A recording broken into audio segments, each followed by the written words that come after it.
यहाँ परमेश्वर का वचन कहता है, उत्पत्ति 4 अध्याय में हम पढ़ते हैं और प्रभु की बड़ाई करते हैं, प्रभु की महिमा करते हैं। यहाँ वचन कहता है 4 अध्याय में, यहाँ हम 1 से 16 तक पढ़ेंगे और प्रभु की महिमा करेंगे। यहाँ वचन कहता है, जब आदम अपनी पत्नी हव्वा के पास गया तब उसने गर्भवती होकर कैन को जन्म दिया और कहा, मैंने यहोवा की सहायता से एक पुरुष पाया है। फिर उसने उसके भाई हाबिल को भी जन्म दिया। हाबिल भेड़ बकरियों का चरवाहा बन गया, परंतु कैन भूमि पर खेती करने वाला किसान बना।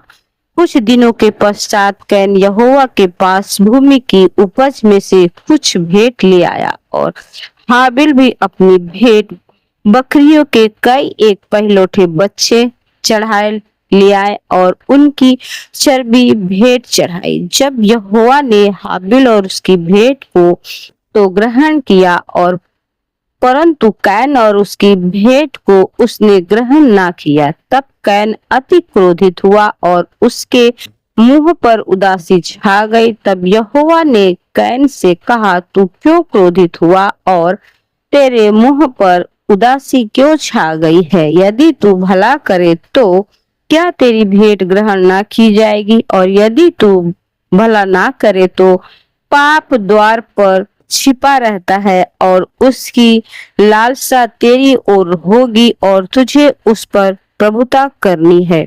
तब कैन ने अपने भाई हाबिल से कुछ कहा और जब वे मैदान में थे तब कैन ने अपने भाई हाबिल पर चढ़कर उसे घात किया। तब यहोवा ने कैन से पूछा, तेरा भाई हाबिल कहाँ है? उसने कहा, मालूम नहीं, क्या मैं अपने भाई का रखवाला हूँ?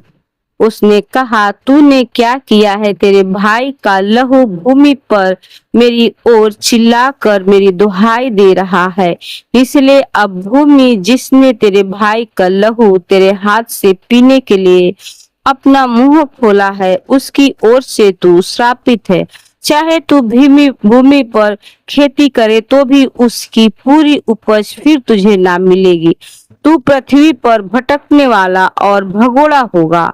तब कैन ने यहोवा से कहा, मेरा दंड सहने से बाहर है। देख, तूने आज के दिन मुझे भूमि पर से निकाला है और मैं तेरी दृष्टि की आड़ में रहूंगा और पृथ्वी पर भटकने वाला और भगोड़ा रहूंगा, और जो कोई मुझे पाएगा मुझे घात करेगा। इस कारण यहोवा ने उससे कहा, जो कोई कैन को घात करेगा उससे 7 गुना बदला लिया जाएगा। और यहोवा ने कैन के लिए एक चिन्ह ठहराया, ऐसा ना हो कि कोई उसे पाकर मार डाले। तब कैन यहोवा के सम्मुख से निकल गया और दोन नामक देश में जो अदन के पूर्व की ओर है रहने लगा। प्रभु परमेश्वर की स्तुति हो। इन वचनों को सुने और प्रभु परमेश्वर के से आशीष पाए। प्रभु परमेश्वर आप सबको आशीष करे और एक बड़े विजय को दे,